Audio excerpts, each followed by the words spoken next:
Well, I guess we can say that we won. Not enough for me, though.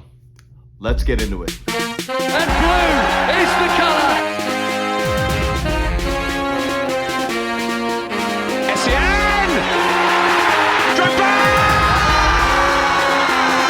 Lampard! That could be the championship!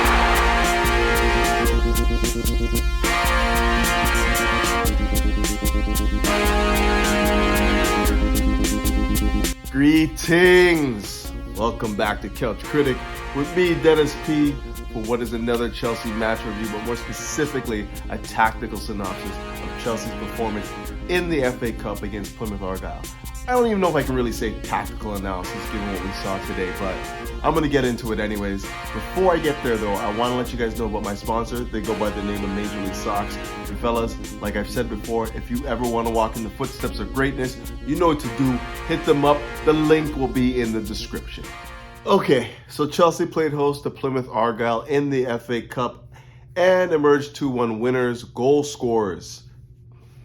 I don't even know who the Plymouth goal scorer was, but I know that Chelsea got goals from Azpilicueta and Alonso. 2-1 Chelsea win. In this match review, we're going to be focusing on the attackers. Nothing more than the attackers. We're going to be looking at their commitment on the pitch. We're going to be looking at, now that we're in February, whether or not we're seeing any partnerships formulating on the pitch as well, whether or not there's any sort of understanding. We're going to look at where the goals are coming from. We're not just going to stay there. We're also going to look at the scouting department, because much of what I'm seeing right now just comes down to a lot of poor planning, a lot of poor decisions in that particular department. And I want to spend some time to look at, the people that are making the decisions to bring these people into the club, bring the players into the club, and whether or not they're taking any consideration into, chemistry, fit, style of play. So we'll start with the players and then we'll work our way into the scouting department.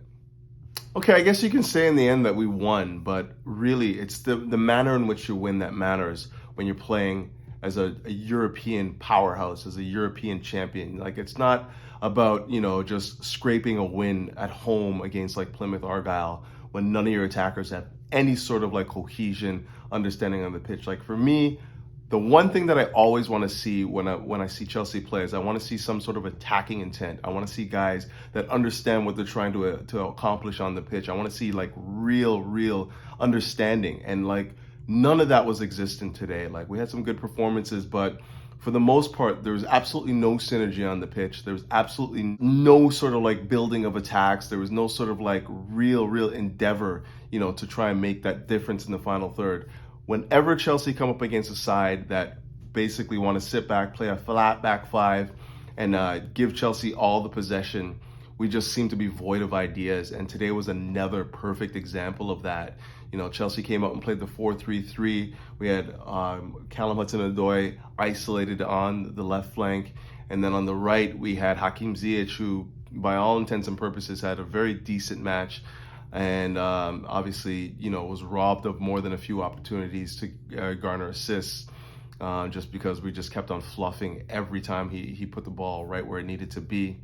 And of course, Lukaku up front.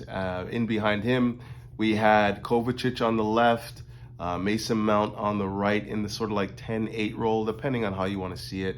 I like to think of them as eights, but I can see how people will consider that a 4-1-4-1, whereas I see it as a 4-3-3 with Jorginho as the holding six. Yeah, a lot of what we saw in the first half just came down to the fact that Chelsea were not looking to overlap on the left flank. There was acres of space for Callum Hudson-Odoi to run into, but he was just so isolated out there. I was thinking throughout the whole first half that what we needed to see is just somebody else, overlap. Obviously, you're not going to get overlapping runs from Malang Sarr, because basically when Chelsea play that back four with Malang Sarr at left back, they're not looking to press him up the pitch and make overlapping runs, overwhelm him with all sorts of responsibilities in a position that he's not necessarily comfortable in. So I didn't expect to see much of that. What I did expect to see was maybe more of a cohesion connection between Kovacic and Callum Hudson-Odoi on that flank. Maybe seeing Lukaku on that left flank. Callum was very much isolated, got down the pitch quite well, but once he got there was just void of ideas because he had nobody to play off of. And I'm not absolving him of this. I feel like Callum Hudson-Odoi at his best, when he's at his best, is a guy that likes to get into these situations where he's 1v1 and takes on players. For whatever reason, we just haven't been seeing that from Callum at all lately. You know, just a guy that like wants to get in, you know, these the dangerous areas using his dribbling technique, his pace, which is, let's be honest, it's been waning since he's had the Achilles injury, as serious as that was. It's been waning a bit, and you know, he's just not really looking to be threatening in that final third, and it was just another example of that today. I was 100% certain that Marcos Alonso was going to come into the game, just because Chelsea did not have enough bodies committed forward to affect a team that wanted to play a low block with like basically 9 defenders in the box. So it made sense to bring Alonso in. He can provide you with box presence. He can provide you with a little bit of width, you know, when you consider the fact that he's probably best going forward, you know, probably best getting into the box and getting on things as he did today and scored. But, you know, overall, tactically, I just thought Chelsea just did not have any idea of what they were going to do to break down this team. Many will tell you that once you get into a cup game, it's all about the results. It's not about the manner in which you win, but I don't know. I don't know if I buy that anymore. I feel like Chelsea has spent a lot of money the last couple of years in the attacking areas on the pitch, and we haven't seen any improvement whatsoever. For me, what I want to see is when Chelsea's on the pitch, I want to see them attack with some real verve, real energy, real passion, you know, with an understanding and a real like commitment to what they want to do on the pitch. And none of that was on display today. Absolutely none of it. Like, Chelsea just looked, again, void of ideas. You know, nobody was on the same wavelength. Nobody really understood, you know, what the other player that they're trying to play off of was trying to do.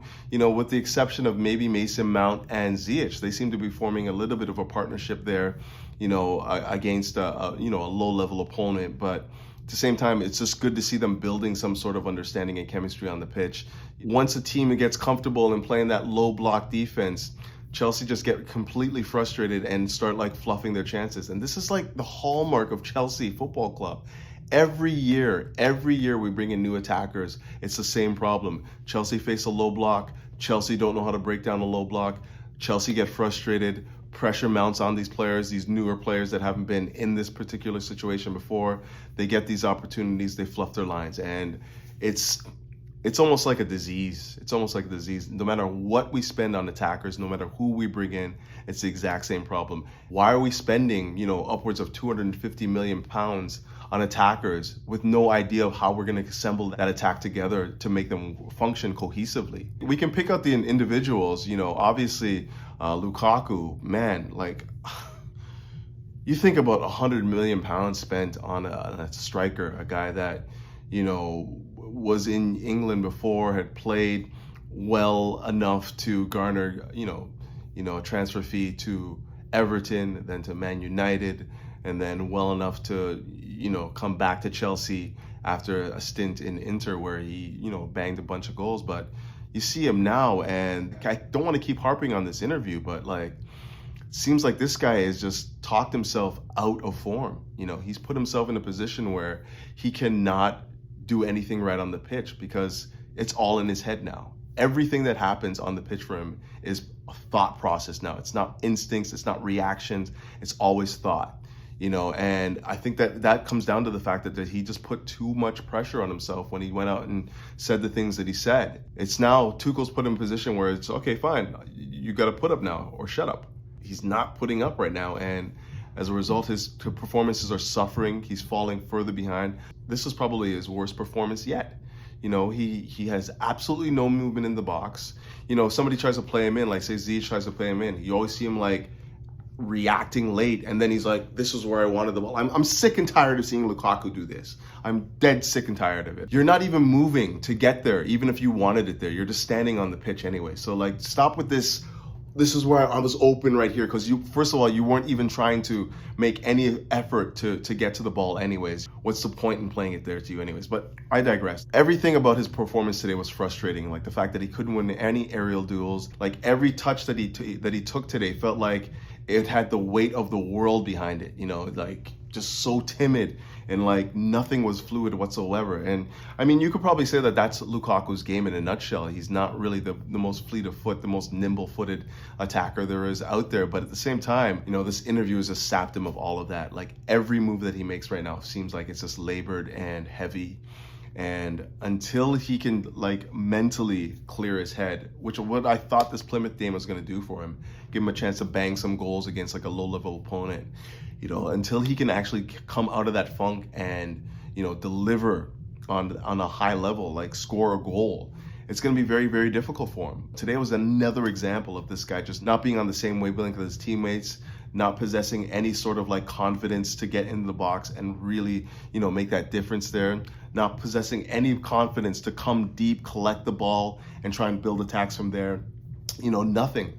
He was just basically stationary in the box and did not provide any sort of like outlet for any of the attackers that are trying to like build with him. Like there's absolutely no cohesion whatsoever. By far his worst performance, and not just because of the level of the opponent, just because everything that he did today was just anti what you want to see your striker do. Terrible touches, terrible movement. When he did get on the ball, he was timid. It was just like, it was an eyesore, to say the least. But truly, the vitriol cannot stop there. Like, we have two players in Lukaku and Werner who we spent a boatload of money on. I'm talking 97 million pound for Lukaku, and then upwards of like almost 60 million pound on Timo Werner, and neither of them are technically sound enough to make the difference. Neither of them. Like, Timo Werner came on the pitch today, and I don't know what he was trying to do. I have no idea what attacking intent he brought to the game, other than to try and dribble past and just turn over the ball every time. It was just an eyesore. You know, of course he did connect, obviously, with Havertz, and Havertz playing in Alonso. But I'm sick of this, man. Like, truly, I'm not about like trying to like find the little nuggets that, you know, exist in a guy that you're spending 275,000 pounds a week on. We take these little victories all the time as Chelsea supporters because, you know, we just don't want to believe that we've spent so much money on these players and haven't seen any quality. This year, he's not getting a lot of action, but it's basically down to the fact that the guy has zero confidence when he's on the ball. You know, I mean, he's looking to pass now. He's looking to lay it off now because he doesn't want to miss any more opportunities, you know? And this is the problem that you have. Like, when you have strikers that don't want to strike or can't strike the ball technically sound enough to score goals, like Werner, this is what you run into, you know? They lose their confidence. They don't want to, you know, be put in a position where, you know, they're in front of goal and missing other opportunities. We saw it before. We saw it with Terrace, you know, like, this is the problem with Chelsea strikers, you know. The weight of the world is on their shoulders because they fluff so many opportunities. And, you know, when the next opportunity comes down, they don't want to take it because they just don't want the pressure of, you know, missing to fall on them again. You know, then we have Kai Havertz, who's the exact opposite, a guy that just does not get his head up.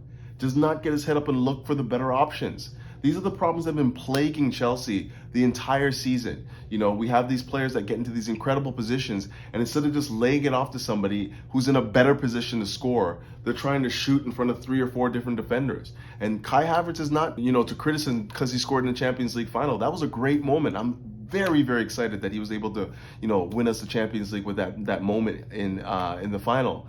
But everything since then, everything that we've seen from this guy holistically as a footballer is not good enough. It's just not good enough. He gets into these incredible areas and he makes wrong decisions, bad decisions. What good are the great runs if you're not scoring goals? You know, I want to see him score goals. He's not a false 9. He's not a winger. He's not an 8. He's a striker. Strikers need to score goals. And when we don't see them score, you know, it's just frustrating. Like, I've already named we've 197 million pounds in Lukaku, 71 million pounds in Havertz, another 50 some odd million pounds in Werner, and between them, all of them, there's not even, I wouldn't even say that we have like 10 goals yet. We can go on and on. Obviously, like, the whipping boy for the longest while had been Hakim Ziyech amongst, you know, Chelsea supporters and whatnot. And you look at his performances the last, you know, month even, you know, he's definitely taken a step forward. He's now the offensive conduit for Chelsea. You can see now that he's actually starting to find a bit of semblance, a bit of chemistry on the pitch with him and Mason Mount and whatnot, and that's great to see. But aside from that, like, he's been playing in balls to the back post to the likes of Callum Hudson-Odoi, to Lukaku, who just doesn't seem to want to attack anything other than, you know, I don't even know, unless it's inside the 6 on his foot. he's not looking to attack anything. And even then, it's wayward when you consider the ball that was played into him today and on a plate by Ziyech, and he's crocodile legging it and not just going full commitment to try and win that ball and score. And I'm not for one or the other. I'm just at the point where I'm looking at these attackers and I'm like, not one of them fills me with any sort of confidence whatsoever. I need to see more. We've invested a lot in these players and given them ample opportunities to show us that they are worth what we're paying them right now, and every time they've just been fluffing their lines. But ultimately what we need to see is just some synergy, just some sort of chemistry, and I'm sure that's exactly why Thomas Tuchel is playing the likes of Callum Hudson-Odoi, Ziyech, and Lukaku, trying to play them into form, trying to establish some sort of chemistry. In the meantime, it's kind of taken the likes of Havertz and Werner even further away from their best football. But I mean, needs must. When they were playing, they weren't scoring either. So it's either you play your 100 million pound striker, or you bench him in his first year and you play your 71 million pound striker who's also been struggling. And we wouldn't have bought Lukaku if the likes of Werner and Havertz were scoring goals. I don't know what the solution is here, but I'm starting to think that Chelsea need to start re-examining things off the pitch more so than on the pitch right now, because something's not right here. Every time we bring in an attacker, it's the exact same problem. But truly, all of this just leads to one thing, and it seems to be a problem that has been plaguing Chelsea for years now. Is the pressure at Chelsea in London too great? Is the need to win, the pressure that the owner puts on, just a little bit too heavy for these strikers that we're bringing in? Are we bringing in weak-minded strikers? All of these things are the questions that I need to ask myself right now. But ultimately, the question I need to ask is, who are these scouts, and what have they been doing? How have they been stealing a living for this long? The likes of Scott McLaughlin. Who is it that is looking at the job that they've done in identifying talent and said, yes, you deserve to be at this club long term? You look at the scouting departments for teams all through the Premier League right now, and every one of them, if they were given the budget, they would be doing markedly better than what Chelsea are doing right now. I look at the likes of Leicester. I look at Liverpool. The fact that they go out and get a Jota, and he could easily be our best attacker right now. You know what I mean? It's crazy. They find players that fit with the philosophy and they match the intensity of the club. You know what I mean? Whereas Chelsea just scattergun approach. Who would have thought that Lukaku would work in a possession-based system? We're not playing counter-attack. That's Lukaku's strength is counter-attacking football, and we want to be possession-based. What makes you think that as a scout that he's going to be the guy that you want to spend 97 million pounds on to deliver titles? You look at Kai Havertz, yes, I know he's talented. I absolutely do believe that he's a talented individual. But is he built for England? Is he the kind of guy that can come into England and flourish? You know what I mean? Does he have that mentality? Is he too young? Does he have the physicality to play in England? This is the problem that I feel Chelsea are falling into over and over again. I knew long before Timo Werner came to Chelsea that his conversion rate was poor, piss poor. And it's for that reason I didn't want him. I didn't care that he was banging goals in the Bundesliga. I knew that for every goal that he scored, he missed about four or five more. And now he can't score that one, and he's missing 6 or 7 because England's a tougher league, lower blocks, all of that, right? So all of this is just who is making these decisions? I'm not saying that I'm any sort of expert when it comes to evaluating talent and stuff like that, but these are just glaring, obvious things that I see every day that I expected, the guys that are making the big bucks to see the exact same things. Lukaku cannot play with possession-based football. Obviously, Timo Werner is not a clinical striker. And right now, he can't even get into the side. I'm at the point right now where I just feel like Chelsea need to look at that scouting department and just clear it out. I'm tired of blaming the coaches. I'm tired of blaming the managers. Right now, it has to come down to where else does the blame need to be placed? We need to get rid of these scouts. We need to find somebody that understands what Tuchel wants and can execute. Longing for the days for a Michael Emenalo to come back into this club. Longing. wasn't he brilliant at identifying talent, going out and finding diamonds in the rough and bringing them into this club? Long gone are those days. Now we're just looking for the next hot name, the next hot commodity, for our marketing tools and whatnot. And none of that leads to winning on the pitch, none of that. But I do think I'm going to wrap it up there. Guys, I'm sorry if this came off as a bit of a rant. I'm just really, really fed up with these attackers. We've spent so much, we've invested so much money, and, Thomas Tuchel, who I think is a brilliant manager, has given so many opportunities to these players to just show that, they're worth it. They can bring something to this club. And, if they're not mentally weak, then they're technically weak. And all of that just, culminates into poor performances. Like, there was a purple patch of form for Chelsea in November where, we lost two of our strikers. We lost Werner and Lukaku. And that purple patch of form was not because of our attackers. We have to remember that. It was mainly down to the fact that our defenders stepped up. Chilwell stepped up. Reece James stepped up. Thiago Silva. All of our defenders stepped up and chipped in with more goals. But ultimately, the entire season, we have not seen any of our attackers hit any sort of form. And, the closest thing that we can say to having an in-form attacker is Hakim Ziyech. And he scored a couple wonder goals, and you'd love to see it. And long it may continue, he's probably once again, assumed the mantle as Chelsea's best attacker. Let's be honest right now. It's not. It wouldn't be hard to outline him as that. Just looking at, the performance that have been put in by everybody else. But ultimately we move, man. We're in the Club World Cup now, and I mean, I can't really look at this Plymouth game, too seriously, because the next game is bigger.